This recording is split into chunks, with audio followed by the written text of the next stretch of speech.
Greetings everybody, back again, 5114, quarantine edition. We're gonna have two more classes. And so I wanna kind of end with a full discussion of Bayes versus Neyman-Pearson. We'll recap what all that means in the sharp testing case.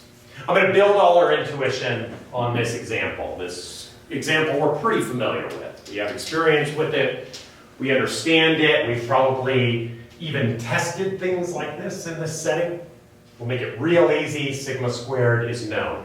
I think all the generalities you can really talk about, the similarities and differences in Bayes and Neyman-Pearson can be understood through this example. Even though it's simple, I think it covers all our real cases here. So we'll stick with this kind of example based, and I'll bring in some new concepts. So before we do that, I'm going to switch over to the one-sided testing case and tell you how the Neyman-Pearsonian adopts everything that we've already done, everything we've learned utilizing the Neyman-Pearson lemma and how they lend it to sharp testing. It's not automatic. Okay. So this problem, instead of working with all the xi's, by now we know we can just work with x bar. And so that's the minimal sufficient statistic. I'm just doing this because it makes my life easier. So it's all the same math at the end of the day, but everything becomes a little bit simpler if I just work with that. Okay, so just to recap, we're going to look at the likelihood ratio test statistic. Now I'm going to switch gears for a moment over to the one-sided case. So just temporarily, I want us to think about this test, where I'm testing theta is less than or equal to theta naught, or greater than it. I want to just kind of point out that this side of the hypothesis, if you do compute a p-value for this, whatever your Stat 101 procedure, if you're going to test this, you computed a p-value, and then somebody said, let's change the game, and decided to test that instead, the p-value that you would compute is 1 minus the p-value for testing this hypothesis. And so there's a balancing act happening here that isn't shared over here. You'll notice that this part of the space is very, very small compared to this part of the space. And so this problem, I would say, is balanced. You know, the sets right here are the same size. So that's important. Okay. Neyman-Pearsonian computes the likelihood ratio test statistic. And so I'm going to choose to compute it this way, where I divide by the maximum over the entire space, so that this number is bounded by 1. So this is positive. This is also bounded by 1. This is equivalent, once you work this all out, and we did this example before, to thresholding this test statistic. X bar, and it's this X bar right here. Just to remind you that's a function of n. Minus theta naught divided by this. So if you work out this, you'll work out something equivalent to this. And this is some other constant that's related to whatever c was right here. And so basically we come down with this. Where do we get this from? Likelihood ratio test statistic. Why do we use that? Because it's the uniformly most powerful thing. So for a fixed type 1 error, if you pick any other test to test against the null hypothesis, some other test statistic, it will have less power, i.e. greater type 2 error. And so this is the preferred choice because of that. Okay, I want to point out that in this case, this test statistic and power function is monotone. That's not going to be shared when we come over here. So, one-sided case, I look at this test statistic, I'm going to pick k right here, such that I calibrate the size of the test. So my power function is just this thing right here. Probability of x bar minus theta naught is greater, or divided by the standard error is greater than k. If I pick k, this is my power function right here. I want to remind you what this notation means right here. This says given theta. This is theta naught. Those are two different things. And so I'm writing this down in the notation. Obviously, it appears right here because this is our truth right here. This is what's given in here. And so what I do with that is I just rearrange this term, this inequality right here. This is exactly the same thing. I'm subtracting off theta on both sides of everything. What I know about this test statistic right here is it's normal 0, 1. So given theta, what we assume, so if the data was generated under theta, this test statistic is normal 0, 1. If I plug in any other number right here, then other than theta, when that is theta right here, this is not normal 0, 1. It's some other normal distribution. It's a shifted version of it. So you'll notice that if I plug theta naught in right here, plug it in both places, right here, this term would cancel. This would be 0, and I'd be back to that equation right here. These are identical things. So I've drawn you a picture as to what you're actually looking at here. So the null distribution, I'll write this down. The pink thing here is the null distribution. This is the probability distribution when the null is true. And so that's a normal distribution. It's normal 0, 1. That's what we just got done saying when I plug theta 0 into this equation. And I can look at its tail probability, and I can figure out what k is right over here. So this is going to be my threshold such that alpha is equal to some number. Typical choice might be 0.05 or 0.1.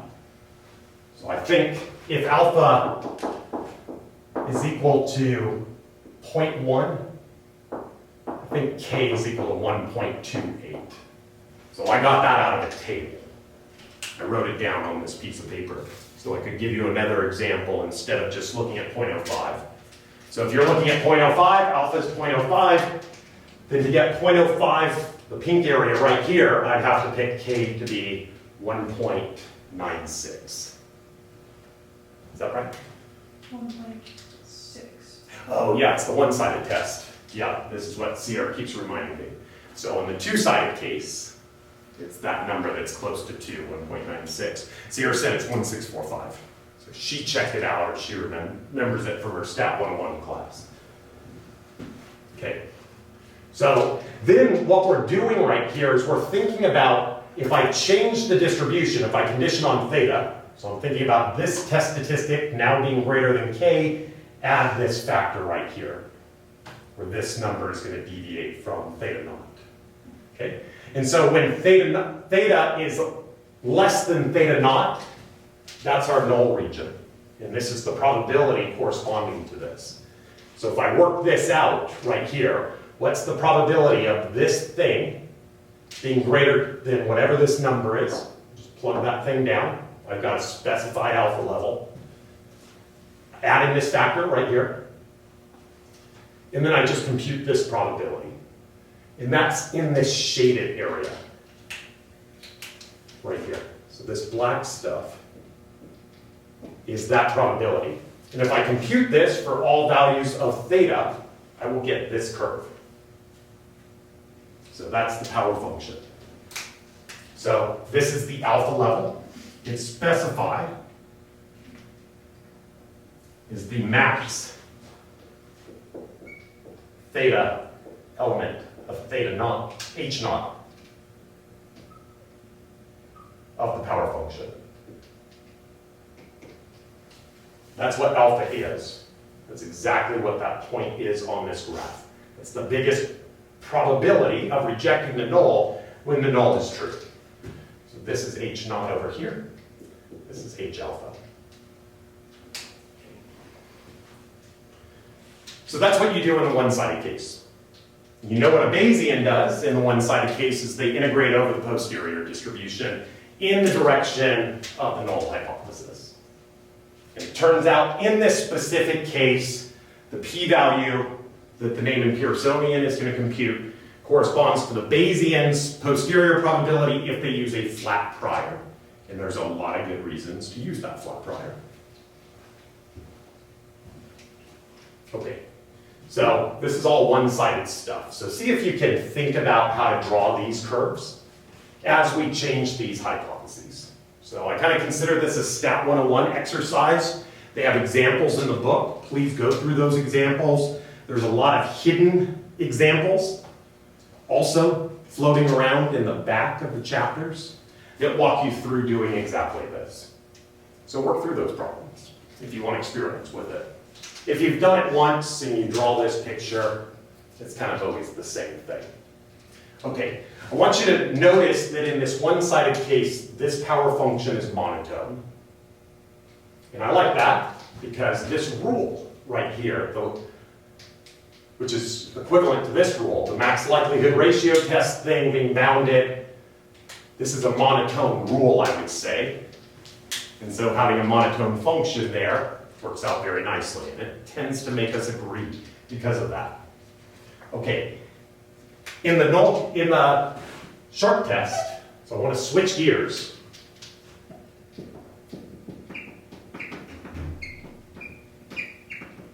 Over to this test. So I'm going to get rid of this. Right here, everything changes. Okay, I'm still going to be doing this same thing right here. And this rule that I wind up with in the sharp test, H naught, is theta naught, H alpha, theta naught. Same rule that we have here. The likelihood ratio test statistic is going to be equivalent to this. It's the only thing that changes here. So if you work everything out. But I have to invoke a constraint before I can even do it. So there is no monotone test for any of this right here in the two-sided case. What we're going to do is we're going to add a constraint. This is the unbiased constraint that I've talked about. What it says is I'm going to lock in a constraint and say that I'm willing to do this sort of test, not just because of the Neyman-Pearson proof and all of those things that we liked, but with the appending of this constraint, everything kind of changes, I should say. So what this constraint says is that we're going to search over the class of, we're going to search for test statistics under the maximum likelihood ratio test, but I'm going to also say that the tests that we're going to consider have to have this property that the probability of rejecting the null, that's what the power function is, when you're in the alternative space, that's what theta double prime is bigger than the power function when you're in the null space. And you would say, of course you want that. You want the probability of rejecting the null when the alternative is true to be high, higher than what happens in just the null space. In the one-sided case, that was true over here. But here's how everything changes. Once you add this constraint, the power functions that you're going to be looking over, it's going to be this one-sided power function that we've already looked at, and then there's another one right over here. This power function corresponds to the test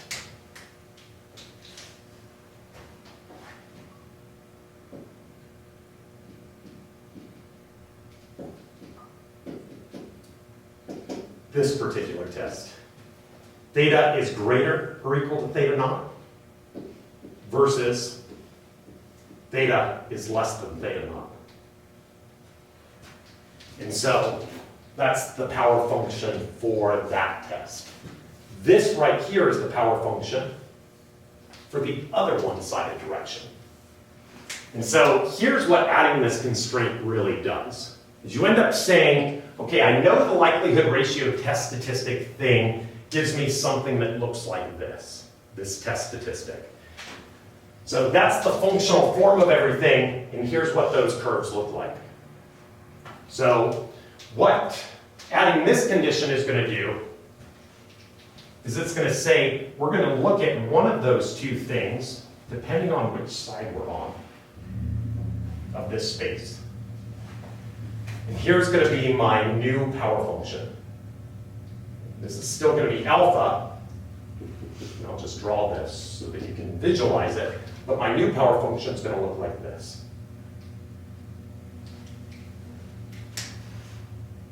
So same functional form as we had before in the one-sided case, but I want this condition that the probability of the null being true, that's still right there. So when this null is true, that probability is less than these on both sides. That seems appealing. So notice that this is not a monotone test, though. And it does create a lot of debate. And I'm going to show you where that debate really lives. So saying that, if I end up using this test statistic right here, I plug in the absolute value signs, so I get both sides of everything. This is uniformly most powerful in the unbiased class of tests. There is no monotone test here. So that has some nice appealing properties, you might say. But a Bayesian doesn't actually use this solution, and they differ quite a lot. So the book has this all outlined in a number of examples, and I want you to read through that. So I went through this rather quickly, and I just drew this picture. This picture is in your book, and this example is there as well. Please read through the paragraphs that flank everything, because there's a lot of discussion. Just being able to do the math is not good enough. We have to understand that this is something that we actually do want to do. Okay, so the two-sided thing, this is your unbiased power function.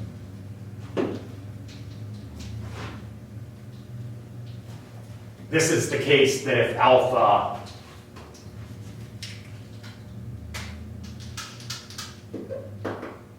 was equal to 0.05, in this case, right here, I have to calibrate that by picking this threshold to be 1.96. So that's how everything changes.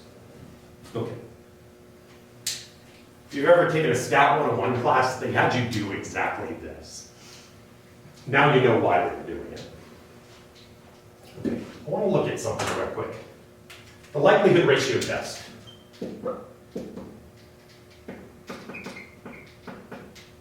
Is just this thing, x bar n minus theta naught divided by sigma over root n. Okay, so this is the test stat that we get after we do a little bit of math. I want to point out that this test stat itself is not a measure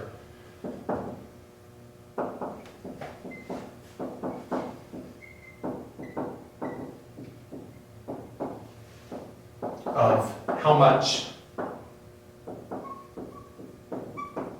you believe.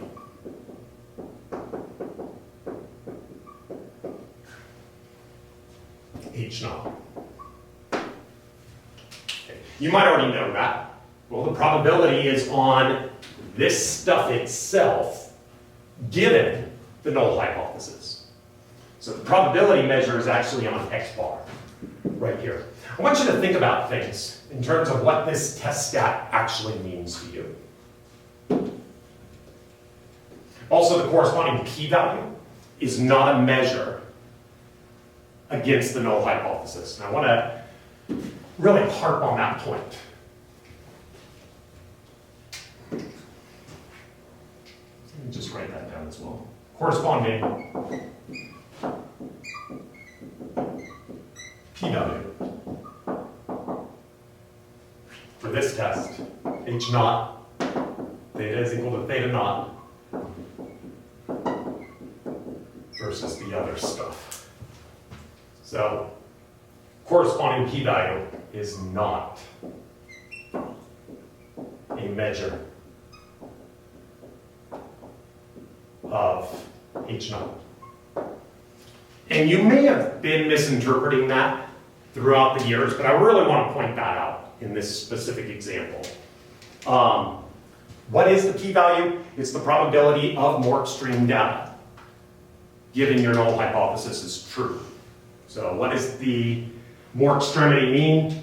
It means this condition right here. So in terms of a picture, this is theta naught. This thing, this k right here, I'll say k and minus k, right here, defines your alpha level, that probability. So the measure is actually on more extreme data. So a lot of times you're taught to think that this thing itself, if large, is a measure against the null hypothesis. And I'm going to argue against that in just a moment. So this thing isn't a measure, and the p-value is not a measure as well. I don't think it should ever be interpreted that way. Let's just think about what it means when this thing, I'll call this Zn right here. So this is just the standard z-score. We know how this thing is distributed if theta naught is true. It's normal 0, 1. Why? Because of the central limit theorem. So it eventually kicks in. If n is large enough, and this thing looks about normal enough, then this thing will be normal 0, 1. Give or take just a little bit. Okay, so what does this mean? Zn equal to 1.96 really mean? Now you might say, if you're a Neyman-Pearsonian, a frequentist, that that number right here is really calibrating my type 1 error. The test stat is the uniformly most powerful thing that I'm doing, and that's how I derive this function in the first place. So this corresponds to a 5% type 1 error.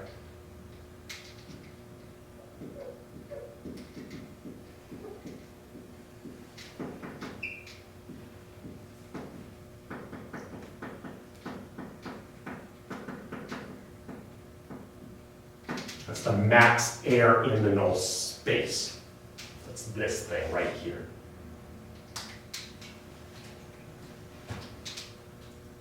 And so you might say that's a threshold for being significant. So when I'm bigger than that number, then I am significant and I reject the null.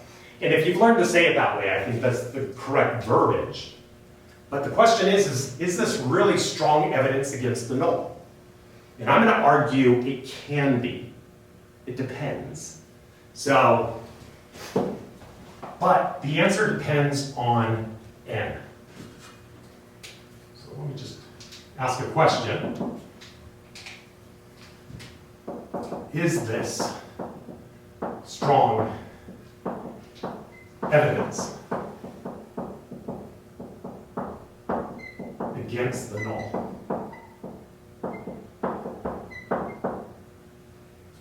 Against H naught. And so usually we're taught, if you live in the land of p-values, alpha levels set at 0.05, then you would say, yeah, this is my significance threshold, so I would consider that to be strong evidence. I'm going to try to counter that claim. And I'm going to show you what it depends on. Answer. It depends on n.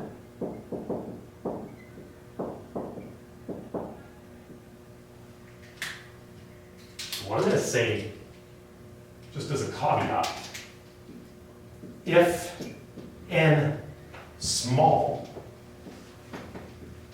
this is strong evidence.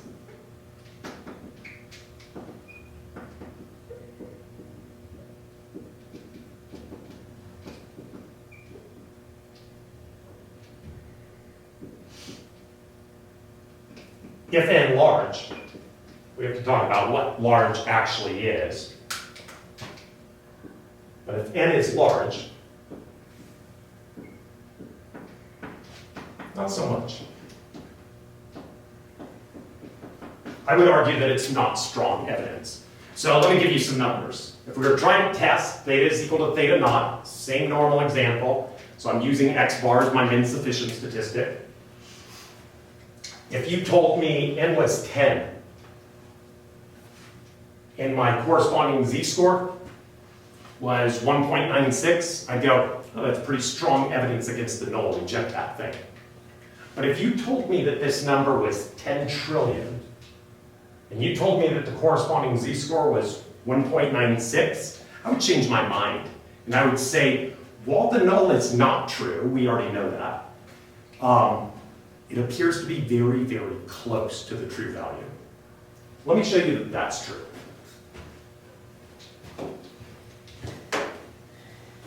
So let's just look at this function.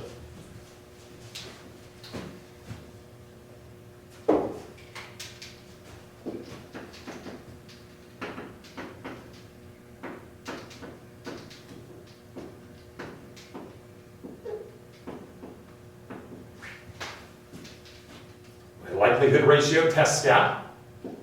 Now I'm just going to think about the case of when it's actually equal to 1.96. So keep in mind this argument is a little bit contrived. This doesn't happen in reality. So that this is just going to be fixed at 1.96 as I move n around. That won't happen in your data sets. What we're trying to do is think about this function when this thing is equal to 1.96. How does the dependence on n impact this question? So that's what we're really thinking about. Is this strong evidence? And I'll try to make my point in just a second to say if n is large, probably not. Let's think about what happens in the limit. So I'll say if n goes to infinity, I'll think about this function, Zn still equal to 1.96. I want to think about what's happening in the numerator and the denominator. In the denominator, if n is going to infinity, this thing is 0. That's easy for everybody to see.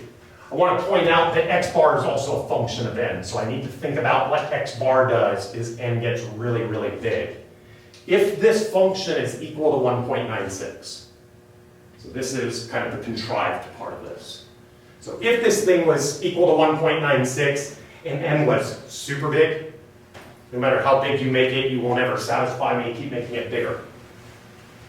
So this thing right here goes to the truth. So this is the truth. If this function right here is equal to 1.96, when n is an astronomically large number, what that means is this thing is 0, so this thing must also be 0. If this was anything other than 0, right here, the numerator, as that went to 0 in the denominator, this thing would explode to infinity, and it could never be a finite number. So for this thing to be a finite number in the limit, it means that the numerator has to converge to 0. So this whole thing is going to converge to 0. If you just go back to your previous training on derivatives, what that's really saying is that this is going to 0, the numerator, 1.96 times faster than the denominator. So that's how I interpret that. So, saying that, x bar is going to the truth. And so what that means is in the limit for this to go to 0 is that theta must be equal to theta naught. So if x bar n, which goes to theta, minus theta naught is equal to 0 in the limit, that means that this thing is going to that. But by the central limit theorem,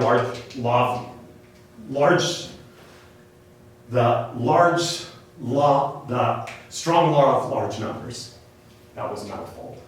So, yeah, that's what we were looking for. Strong law of large numbers. You've got the weak law too. They all work. Central limit theorem tells you how this is going to theta naught. It's saying that this test statistic right here is normally distributed. That goes to theta. This is going to 0, so theta must be equal to theta naught. So let me just say that again a different way. This function right here, if n is very, very big, x bar must be sitting right on top of theta naught.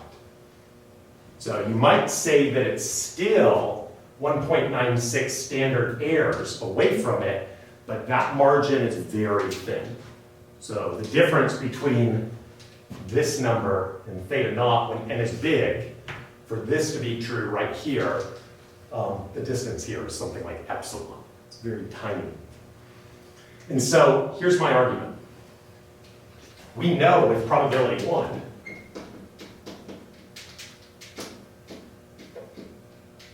theta is equal to theta naught if this happened in the limit. And so the null hypothesis is true.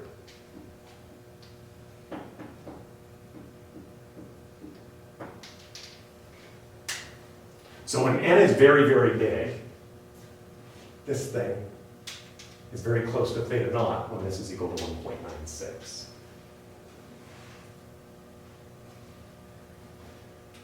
The frequentist would still say, look, you're 1.96 standard errors away. I know that theta is not actually theta naught. It's something very close to theta naught, but it's not precisely that.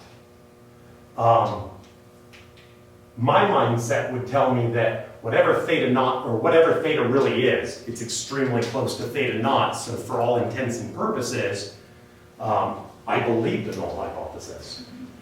So that might be a lot to think about, but I want you to think about it for a little while. What we're really doing is we're just trying to say whether or not we precisely think theta is theta naught. And so that's what we're actually testing. And in reality, when n is very, very big, you end up finding out that what you presupposed, this number, is not true. And if this was a real continuum, a real problem, the probability that you pick the right number to begin with is vanishingly small. So i.e. it's 0. Let me tell you what a Bayesian does. So you can still come back if you like this stuff and say, look, I'm just monitoring error rates. I never wanted to use this as a measure anyway. And so all I'm doing is building a procedure to monitor error rates, i.e. I'm a frequentist. So, and that's what Neyman and Pearson were doing. So Bayesian wants to do something different. Bayesian wants to build a measure on theta naught, or on the null hypothesis. What kind of measure? They want to build a posterior probability measure. And so, i.e. they want to compute this.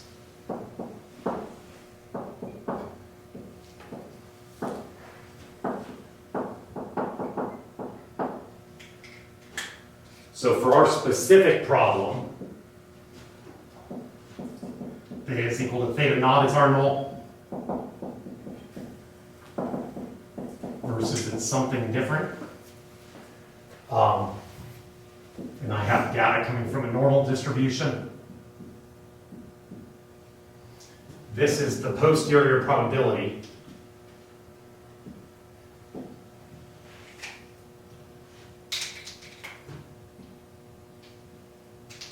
of theta equal to theta naught given x bar. That's the min sufficient statistic. So this is what a Bayesian is always doing. Anything that they want to think about or estimate, they put a probability distribution on that thing. Now you'll notice that if my posterior distribution on theta here was continuous, the probability that theta is theta naught is equal to 0, regardless of what n is. So the posterior probability that the Bayesian is going to construct can't be continuous. Let me say that a different way. You can't a priori say, i.e. use a continuous prior distribution, you can't a priori say that the null probability is 0. If you use a continuous distribution for the prior, that is what you're saying. And so if you have a prior probability of something being 0, you can't data your weight out of that. And so the posterior probability will always be 0 as well. So the Bayesian uses this point mass mixture prior that I told you about last week. I'm being more specific about it now. So, point mass mixture prior.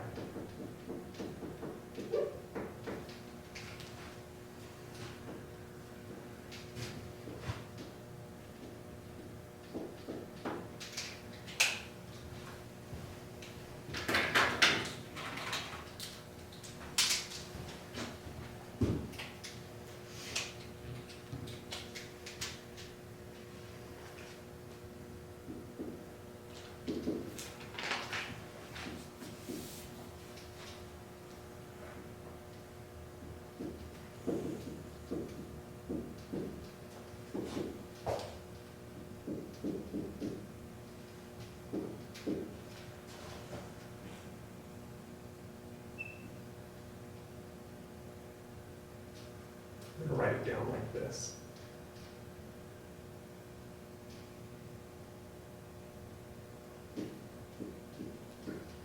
Let me do this instead.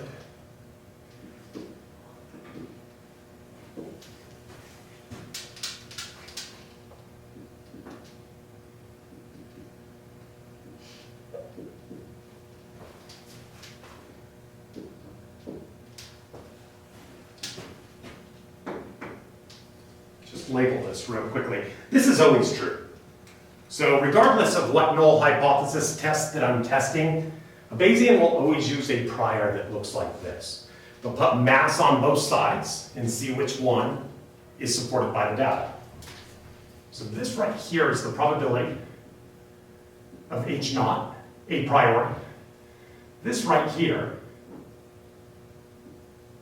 is the probability distribution.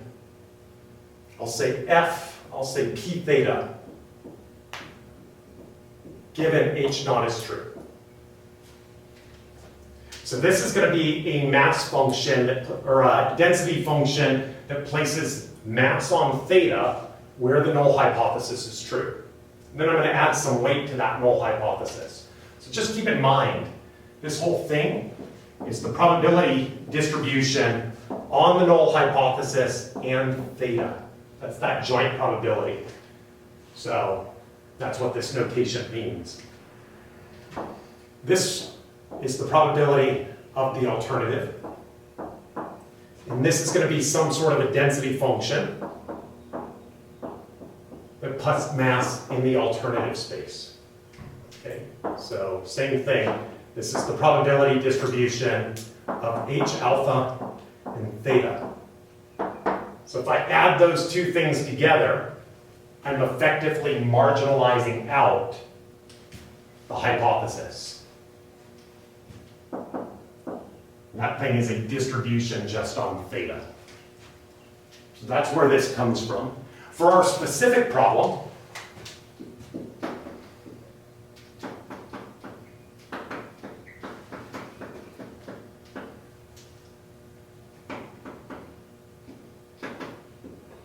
what we need to do is we need to place mass in a suitable way, but more importantly than that is we have to smear the mass over the null and the alternative spaces in a way that's consistent with these hypotheses.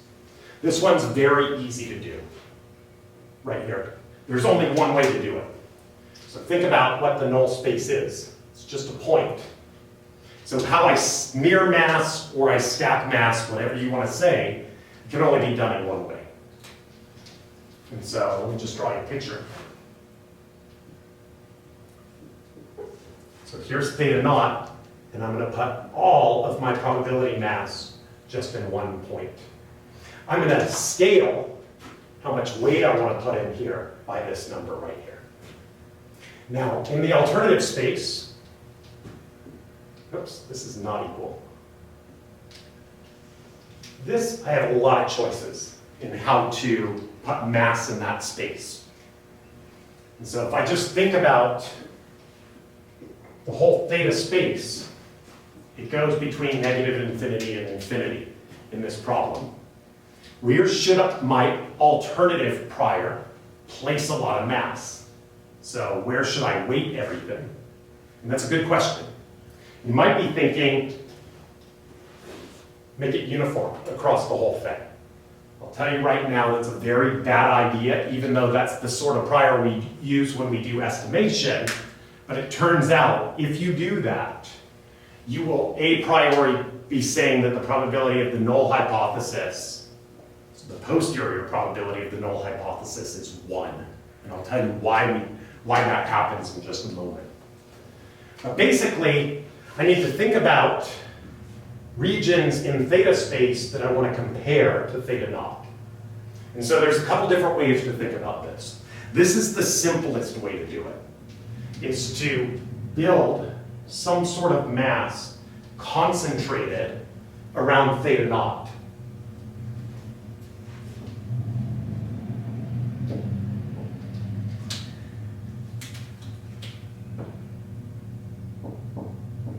So I could take this distribution right here and say, I want to just build some mass around theta naught. Now, the sense in doing that is that you're testing theta naught in the first place. And so if you want to test something against it, it probably should be close to the thing you're testing in the first place. Let me say that a different way. Imagine theta naught was 0. So if this thing was equal to 0, very typical problem.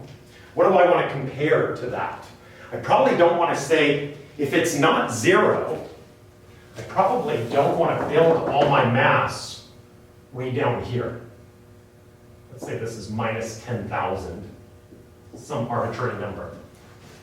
So if I did that, and I took this alternative prior distribution and I stamped it minus 10,000 units away, and I said, if it's not theta naught, which is 0, then I think it's going to be some of these numbers over here. Doesn't make any sense. And so it is reasonable to think that the alternative distribution should be centered around theta naught. And so I think that makes sense. Of course, there's a lot of questions about this distribution. How wide do we make this thing? How far away from theta naught do we want to be looking before we're willing to reject that theta naught is true in the first place? So how far would I have to go from theta naught before I was willing to reject theta naught as the null hypothesis?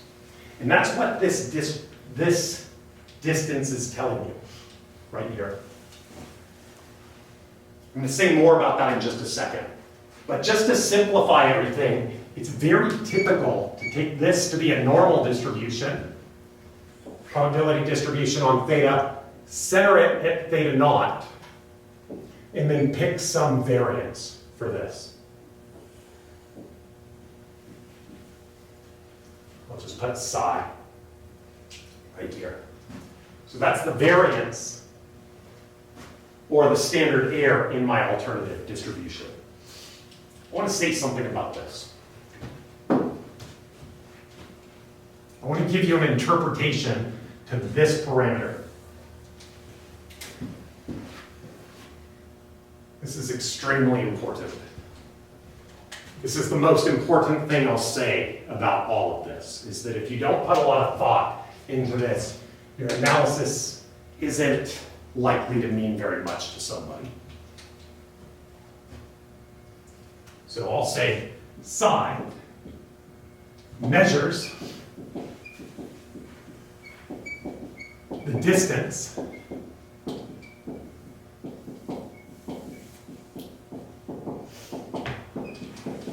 from theta naught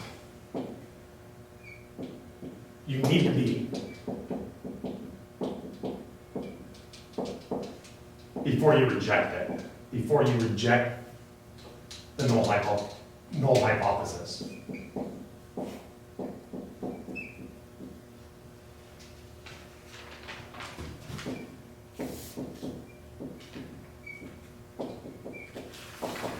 Now my language is a little weak right here. Put distance in quotes. Take out those quotes. I'll keep these ones. So this is some sort of a probabilistic sense. And so I could maybe calibrate this and say what the probability of being in a particular interval is. If I've already centered everything at theta naught, I just need to decide how much mass I'm going to stack right there.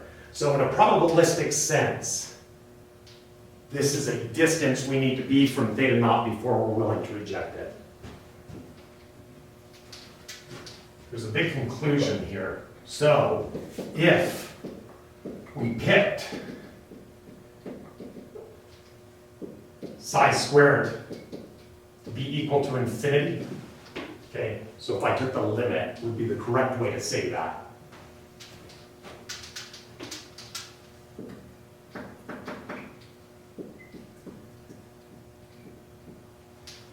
Can't actually get there. So if we let this go off to infinity, we'd be using that flat prior in our alternative space. I'll show you that this is true in a moment, that it's the distance you need to be in some probabilistic sense, but what this is really saying is that if I let this go off to infinity, then I would need to be infinitely far away from theta naught before I were willing to reject it, which will never happen. I.e., the probability of the null hypothesis is 1, you're never willing to reject it. So one of the big issues in Bayesian testing is that while this is often chosen to be a conjugate distribution, there are other ways to do it, ways that I actually enjoy myself and I do a lot of research on, but it's just a starting point. This is something that we can think about. If you pick this to be the limit of the conjugate prior, i.e. something like the Jeffreys prior, which we haven't talked about, or some sort of an improper prior, the Bayesian test isn't going to mean anything. And so you can't use this to be some sort of a flat or super diffused prior. So you have to think very carefully about what that number is going to be. So again, the Bayesian is really testing something in a relative sense. So they're comparing this space to that space, and they're weighting those two different spaces. And weights, obviously, are going to matter. So I just want to put a big star next to this, because anytime you ever see a Bayesian do the sharp test, ask them about this number, how they picked it. And if they say something like, well, I just picked it to be 1. I don't know. It doesn't really matter. Don't believe them. So if they don't have good rationale for this number, their whole posterior analysis doesn't mean anything. And so the analysis is heavily influenced by this number. You may have been thinking that this was the big influencer, how much weight I put on the hypotheses. And it does have some weight, but as a function of n, as n gets bigger and bigger, the weight right here wears off. So the data will speak over the prior. Saying that, if you pick this to be infinity right here, you use the flat prior, no amount of data will change your analysis from your conclusion that the posterior probability on the nulls is 1. And that doesn't mean anything. Okay, so lots of things to consider right here. So Bayesian, once they do this, once they pick this number, they compute the probability of the null hypothesis. So Bayesian, say the Bayesian, will compute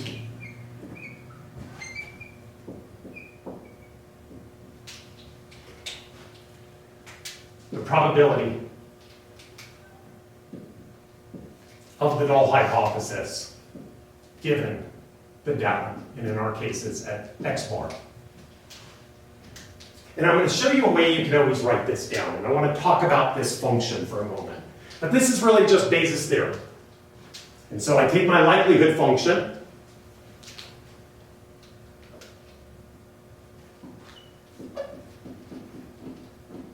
and I multiply it by my prior. or this prior, is right here. So the likelihood function in our case is the same old thing. Sigma root n e to the minus 1/2 x bar minus theta squared over sigma squared over n. And then this prior is that. The prior is a point mass mixture. The posterior distribution will also be a point mass mixture. And so this will look like this. We know what theta naught is. We pre-specified it in our hypothesis test. The posterior distribution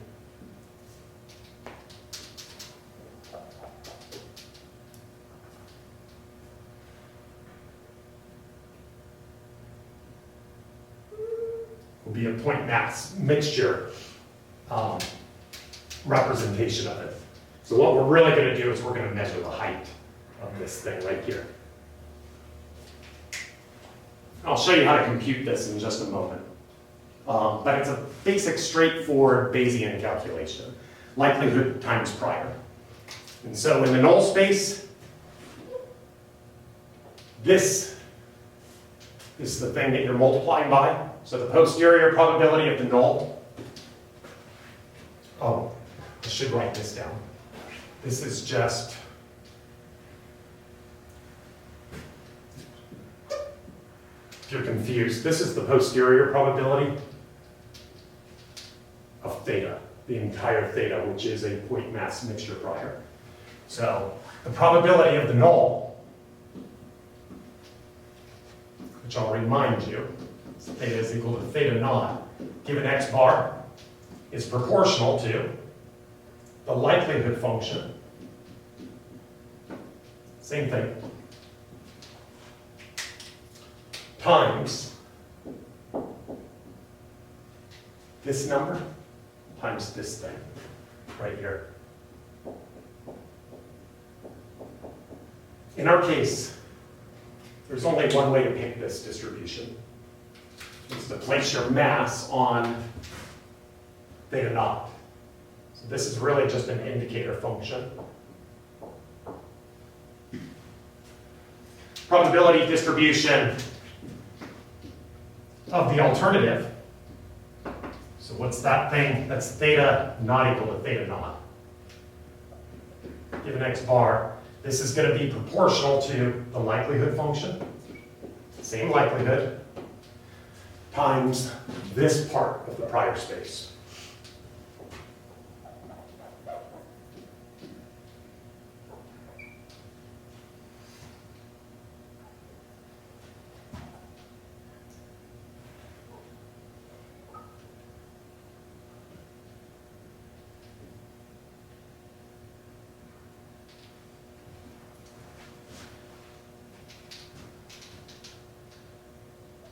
I'm going to write it down like this. That this is the probability distribution on theta not equal to theta naught. So what you can do is you can take this function right here and divide it by the sum of these two things. That's just normalization. And that will be your posterior probability.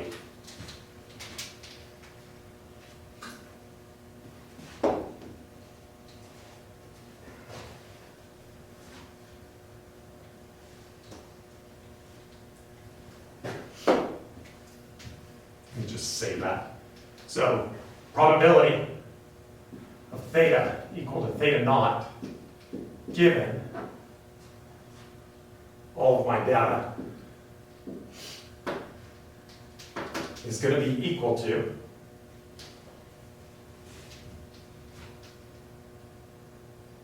likelihood.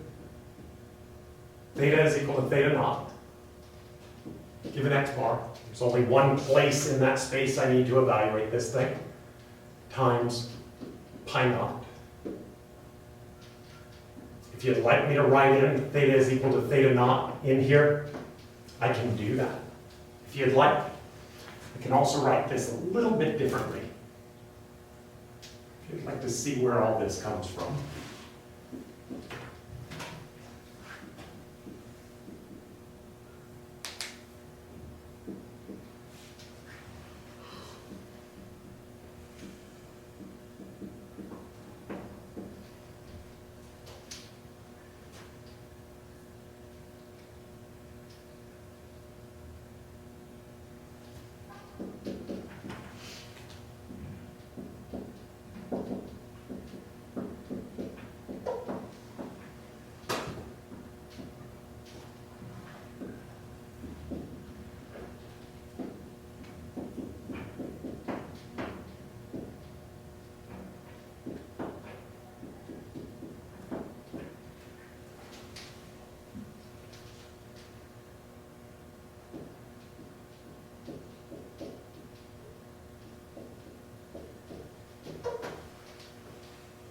Okay.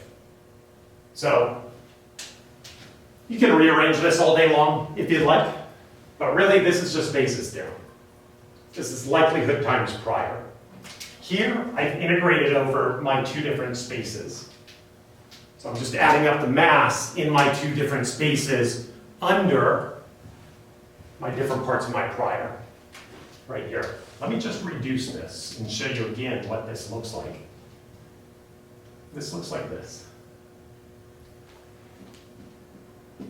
When I do the integral in the numerator, this only has positive value in here because of the delta function, because of my null mass, how I've smeared mass in the null space. This only takes on positive values when theta is equal to theta naught. So this is as simple as taking theta, plugging theta naught into theta right here.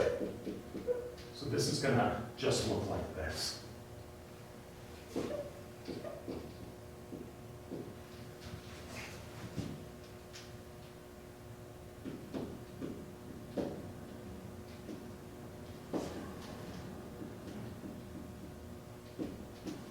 So this is everything in my null space again. I'm just normalizing my posterior probability, and I'm integrating over the alternative region. So same thing. Let me just be real clear about all of this right here. I'll plug in actual functions for everything. I'll do it in one more line.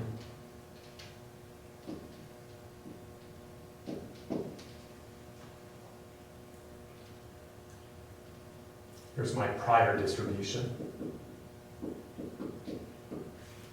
This right here is just 1 over 2 pi square root psi e to the minus 1/2 theta minus theta naught squared over psi squared. So that's what that prior distribution is. It's just this thing. That's that density. And then I integrate this over theta right here. I want you to be aware that if you've normalized this in any funny fashion, you'd better carry that normalization here as well. And you'll be able to inspect that all of that arbitrary normalization cancels. What I do want to say about this also is that this normalizing constant in this prior, in the alternative space, does not cancel. And so how we place that mass, how we normalize everything, absolutely matters right here. And so you can convince yourself that if I used a flat prior and I had some arbitrary normalizing constant, like I ended up saying my prior was proportional to 1, I would have an arbitrary factor down here that wouldn't cancel with any of this other stuff. And so your analysis is just as arbitrary when you do that. So you can't use improper priors in this case. So I've said that about 5 times now. I'll just write out what this thing is one more time.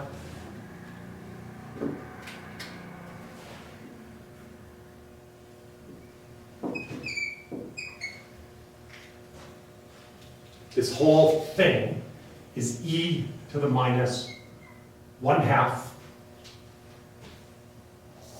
theta naught minus x bar squared over sigma squared over n times pi naught.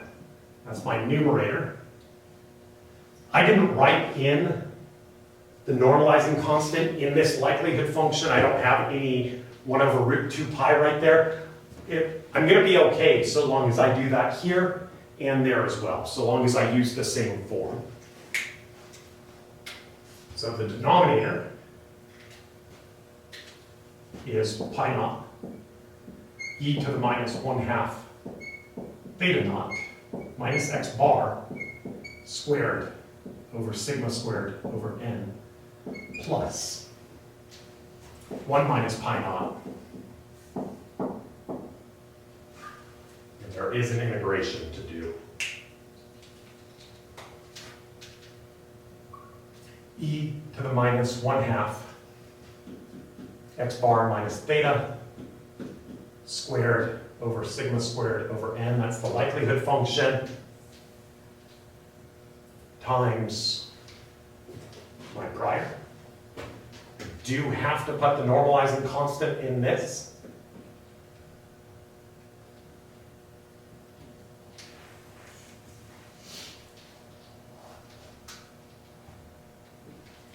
Give myself just a little bit more room.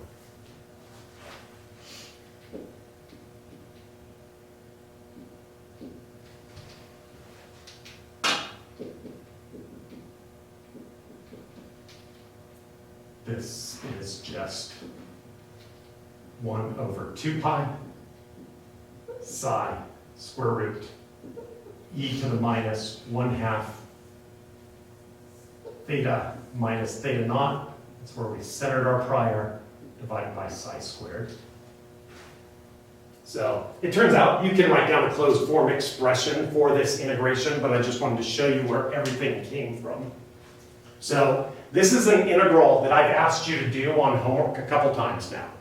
It's popped up in several problems.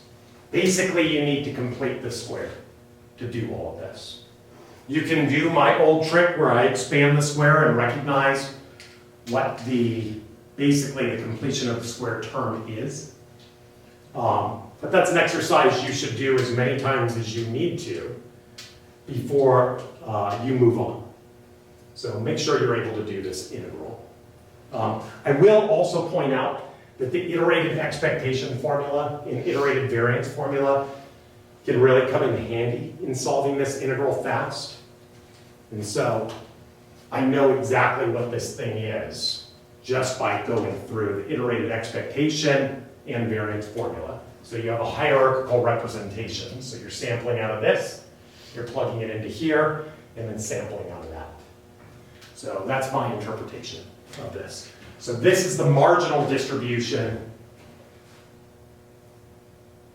of px.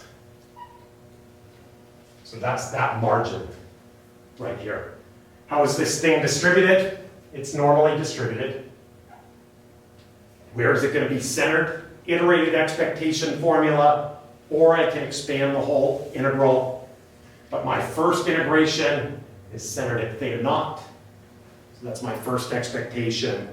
And the second one, everything's a constant. I'll let you go through that math again. It's a good exercise. And this thing right here ends up being psi squared plus sigma squared over n.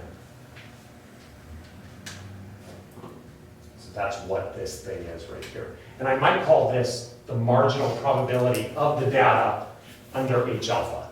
What we've done is integrate theta away from this whole thing. So that's a very long way of saying you apply Bayes' theorem. And this thing is the probability of H naught given X bar. That's what that is. Let me write this thing down in closed form. If you do go through the steps, and you plug this density in right here, you can simplify everything. And the simplification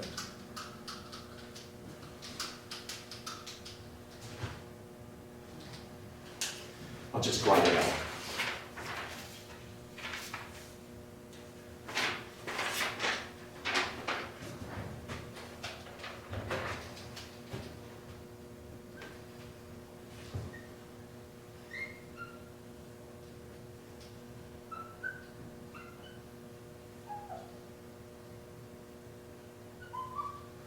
I'm giving you a very nice formula that you can remember. This is always true.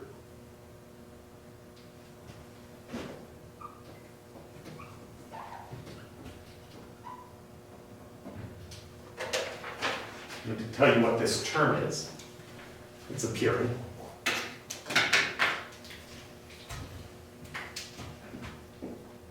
But this function right here is always this integral. And this is true regardless of you're doing the sharp test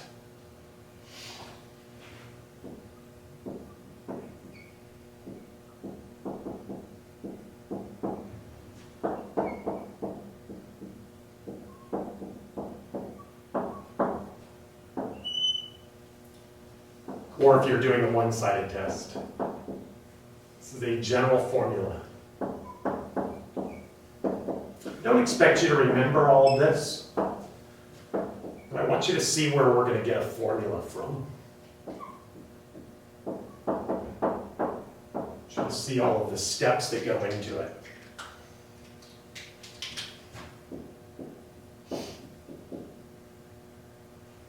Okay, so in general, this formula is true. If I take my null prior distribution, how I spread mass over theta space in the null space, I'm going to integrate the likelihood function over that.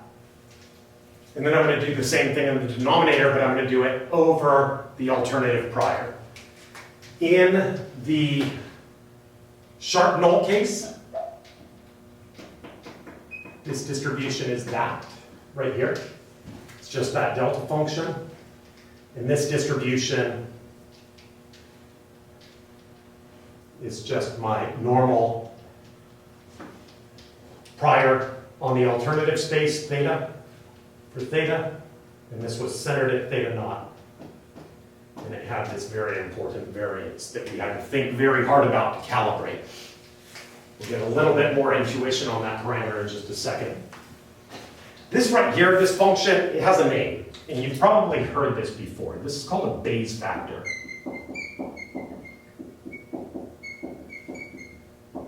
Now for this class, I've never actually talked about Bayes factors before. But I thought since we're going to conclude talking about the big debate between Bayesians and non-Bayesians in the point null test, it'd be useful to introduce all this stuff to you. I'll also point out that in the fall, I teach a Bayesian class, and I go over this in much more detail.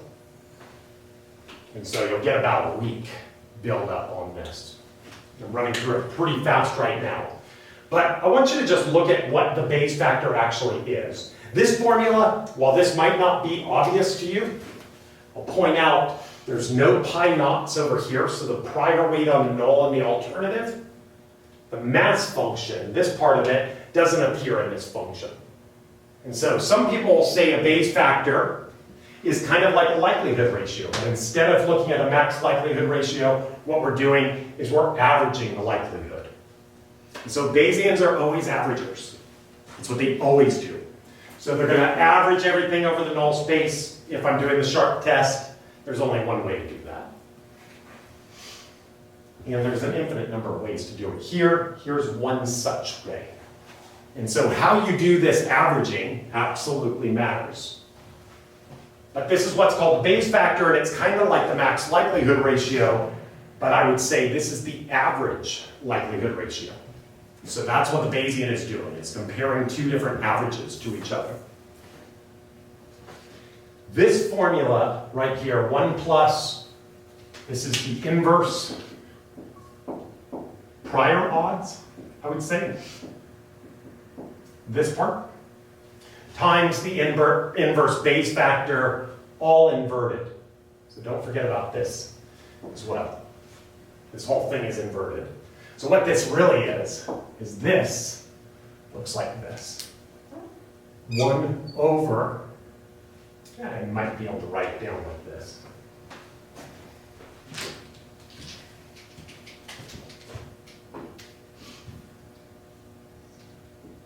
Plus, I'll write it out like this, pi naught, plus 1 minus pi naught. So I've multiplied numerator and denominator by pi naught, and then I have this Bayes factor inverse right here. So I'm going to give this Bayes factor a slightly different name. This is going to be the probability distribution of the data given H naught is true. This is the probability distribution of the data. And this is a general formula. This is always true. The specific test gets included in how you do the averaging. This is under alpha, H alpha. And so this is just the marginal probability of the data under the two different hypotheses, comparing them to each other. And so if I write that down, keep in mind this Bayes factor is inverted. This looks like this. P data given H alpha over probability of the data given H naught. So I've just substituted is all the inverse Bayes factor. I'll remind you I've taken this thing and I flipped it upside down and plugged it in right here. Let me just do one more multiplication. I'm going to multiply by that denominator. Give myself just a little bit more room right here. I'll say this is the probability of the data. If the data is continuous, like in our case, that's a density function. So not an actual probability. Given H naught. I'll remind you what this is. Oh, there's one right here. Data given H naught. So all I've done is multiply by numerator and denominator. This thing, if you remind yourself, is the probability of H naught, your a priori probability weight on the null space. How would I pick this number? I don't know. Oftentimes I pick it to be a half. So that's kind of considered the reference analysis. Both hypotheses are equally likely. Keep in mind, how we average over the alternative space absolutely matters. So this is the probability of the null. So this right here, this whole thing, is the joint probability of the null and the data. This is the joint probability of the alternative in the data. This part right here. I'm adding them together, so I've got the probability of the data down there. I've marginalized out the two hypotheses. This right here looks like Bayes' theorem. So what is this thing right here? Well, this is the probability of the data, or probability of the null. And so this right here is flipping the conditional. So you can see Bayes' theorem by writing everything down this way. We've said the same thing 3 times. That this is Bayes' theorem. This is also Bayes' theorem. Here's what the Bayes factor is. It's related to the posterior probability on the null. And the relationship between the posterior probability on the null and the Bayes factor is this formula. Lots to take in. Okay, I know that you're all probably worried and thinking, this is a lot to learn in one lecture. Let me write down what we've actually computed and get us back on track. One of these days, next semester, presumably, once you take a full-blown grad class in Bayes, you'll get another chance at seeing all of this and we'll go through it much slower. But I did make my life easy, and I wrote down what this Bayes factor actually was.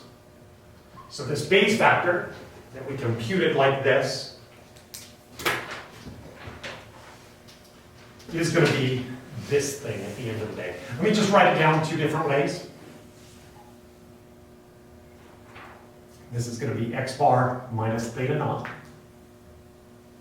squared over sigma squared over root n.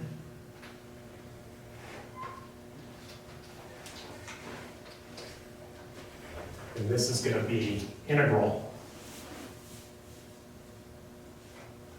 e to the minus 1/2 x bar minus theta naught squared over sigma squared over root n, or sorry, this is an n down here, times Remember this normalizing constant. If you are like most people, and Sierra's kicking herself right now because she's done this in her code a bazillion times and it messes everything up. Notice that the normalizing constant in front of the likelihoods, these cancel each other. This one will not cancel. So this is e to the minus 1/2 theta minus theta naught squared over psi squared d theta. Where am I integrating this? From minus infinity to infinity. If you'd like to remove the 1 point in the null space theta naught, you can take that out of that interval. It doesn't integrate to anything, and so I was never excluding it in the first place. Okay.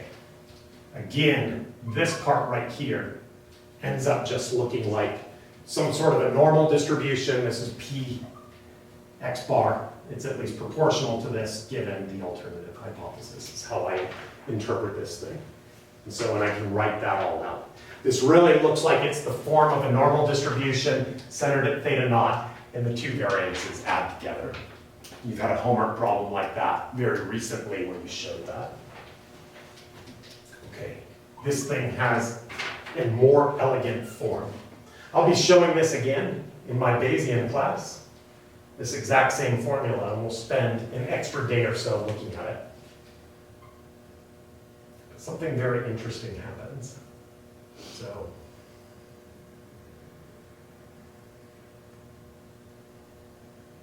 and this is going to be non-obvious, that all of the math reduces to this. I want to point out this function right here. I'm replacing this function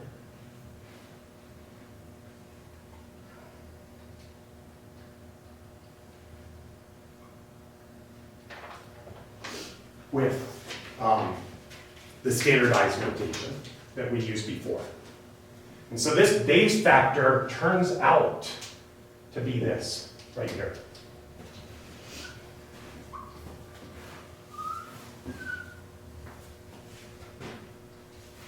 I want to go back to the very beginning of the lecture, where we were talking about what a Neyman-Pearsonian does. A Neyman-Pearsonian looks at this function, and that's all they look at. And they check to see if this is greater than some critical threshold defined by the type 1 error. So if type 1 error is 0.05, then we're looking to see when this number is 1.96 or bigger. The Bayesian looks at something that includes that same number, that same standardized number, but they also have this weighting function sitting right next to it. And I want to point out that this includes n. And so the Bayesian is auto-calibrating this test statistic and n. They're also calibrating it compared to the alternative hypothesis. And so I want you to just see something real quickly. That if you end up computing everything, and if you took psi,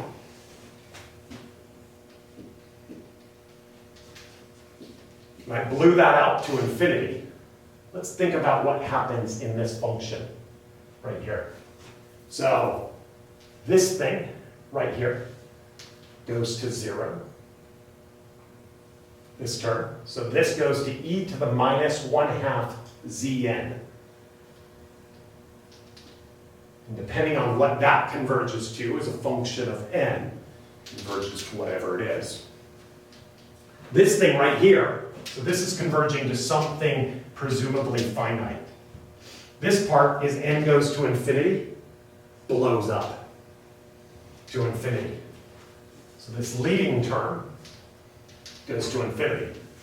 So the base factor goes to infinity. So this corresponds to the flat prior.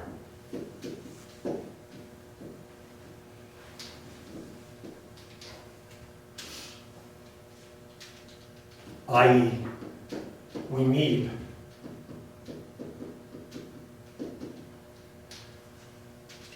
to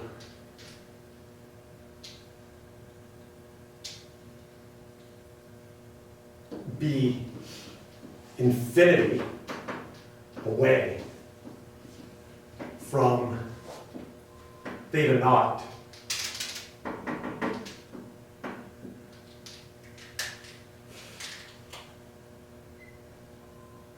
to reject it.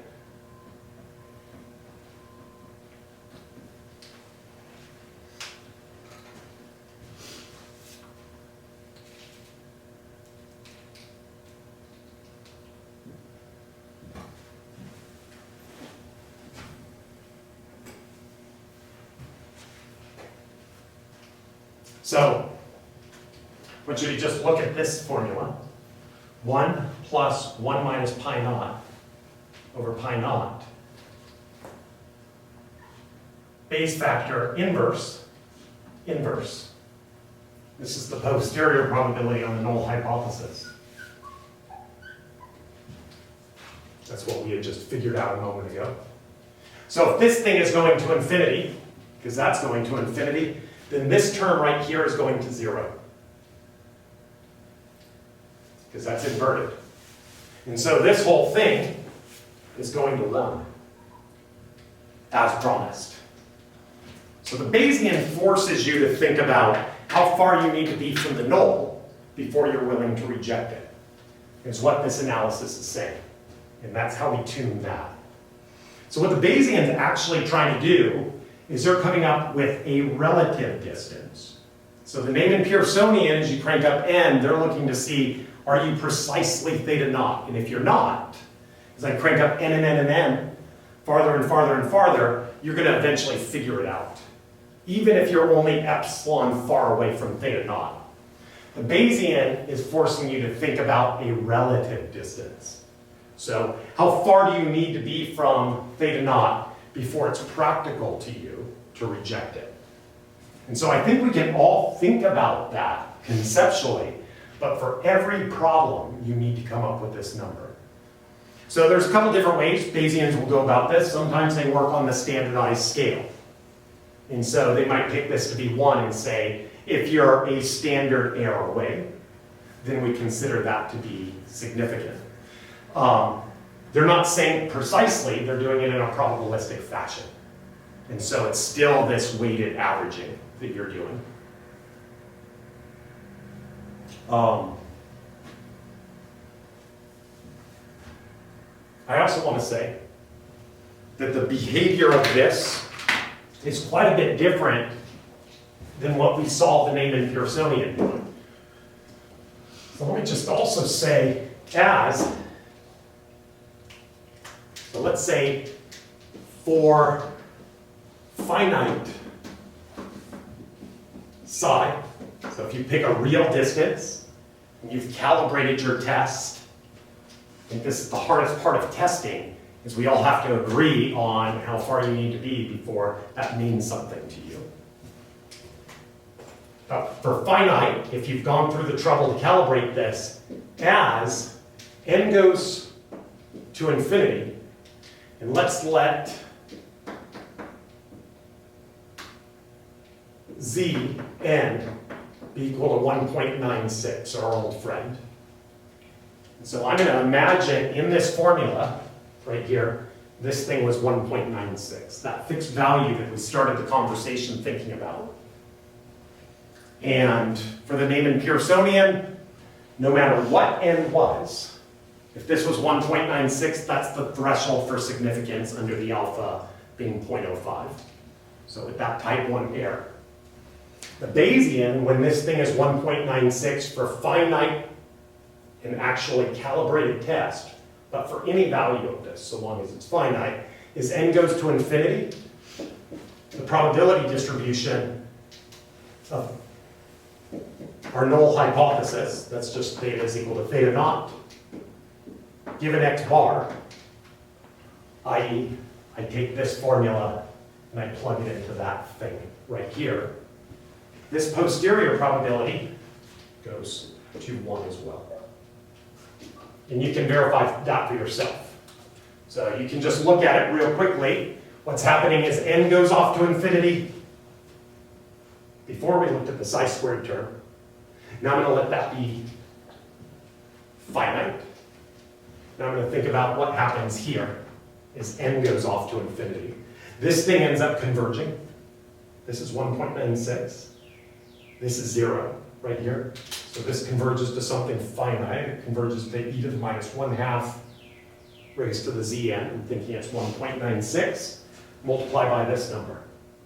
N goes off to infinity. Base factor goes off to infinity. We've seen what happens when the base factor goes off to infinity. Posterior probability of the null goes to 1. And that will happen right here as well. Let's think about what we argued at the end of that discussion with Neyman-Pearson. We argued that in this case, as n goes off to infinity, we knew that theta was theta naught. And so the posterior probability of the null hypothesis should be 1. No parlor trick here. That's what the Bayesian's actually doing. But again, what they're really saying here is that compared to whatever this finite distance is, right here, x bar, if z is 1.96 and n is very, very, very large, what's happening is x bar is approximately theta naught. So they're very close to each other because this part is essentially 0 and something tiny for n being very large. And so if x bar is approximately theta naught, it's very close, compared to this number right here, then I'm going to put a lot of support on the null. So Bayesians and non-Bayesians don't agree on this. So the non-Bayesian, the Neyman-Pearsonian, is saying, I'm absolutely interested in testing if theta is theta naught. And with an infinite amount of data, you can figure out it probably isn't. So Bayesian is going to force you to put a relative comparison. So you're really thinking about what happens in the alternative space. So rather than in the null space.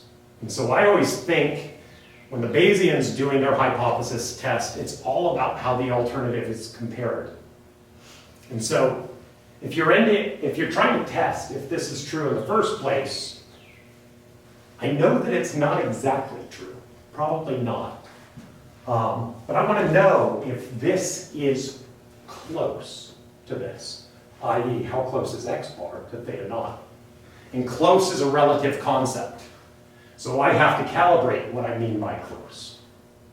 So Bayesians, they're averagers, and they're relative comparers. The Neyman-Pearsonian is doing something entirely different. They're trying to control an error rate. So I want to point out that when you reject the null hypothesis in practice, you could be rejecting your model in the first place. You don't like your approximations, and you can figure it out. I want to just share with you, if a Bayesian makes a slight error in their likelihood function, that appears here, whatever error they're making in the numerator also appears in the denominator. And so without any real proof here, there's some hope that small errors to the model don't make a big of a difference in a Bayesian setting because there's a relative comparison between the two things. And there has been a rich literature. It's called epsilon contamination. It's how the statisticians play with it. So they simulate data out of some distribution, and then they hypothesize that it's a slightly different distribution than they use to generate the data. So maybe a T45, a T with 45 degrees of freedom. I might generate my data from that, but I might make the error and specify that I think the distribution is normally distributed. In the p-value setting, if I cranked up n very, very high, eventually I'd figure that out, that my distribution is wrong. In the Bayesian setting, there's kind of a counterbalance that's occurring right here. And this is the whole thing that drives the posterior probability. So there's a one-to-one relationship between the base factor and the posterior probability. So maybe there's some hope that if you use contaminated models, you won't reject them for just making small deviations from the the assumptions in. Anyway, I'll conclude and I'll give this a name. This is actually called Lindley and Bartlett's paradox. You'll hear people in statistics talk about this. So the debate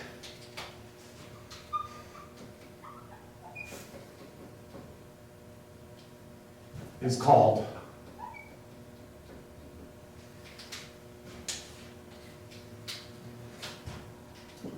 the Lindley-Bartlett paradox.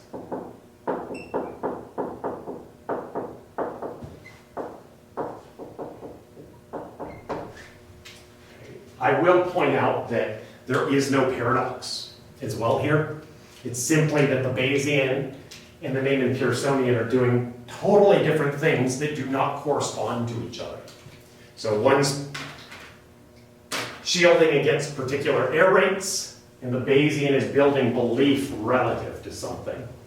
And so there's no correspondence between those two things. Saying that in one-sided cases, the Bayesian and the Neyman-Pearsonian, their Neyman-Pearsonian's p-value that they're going to compute and the Bayesian's posterior probability oftentimes are approximately the same.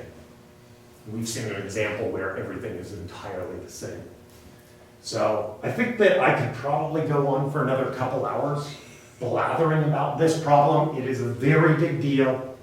This is going to be the big black eye in all of statistics unless the younger generation comes in and says what they think is reasonable and get everybody to compare. What we need to do before we even do that is figure out what everybody is talking about. So hopefully the last sequence of lectures helps clarify some of that. I'm going to come back next time and wrap it up. I'll probably talk a little bit about model selection and tell you what your future inference classes might look like. If you have any questions about anything or if you want to hear anything for the last day, send me an email and I'll respond to it in class. But it's been great having you all virtually here, and I look forward to a more, I'll say a face-to-face class next fall. And then we can actually work through all of these problems. But thanks everybody for your patience, and I'll summarize next time.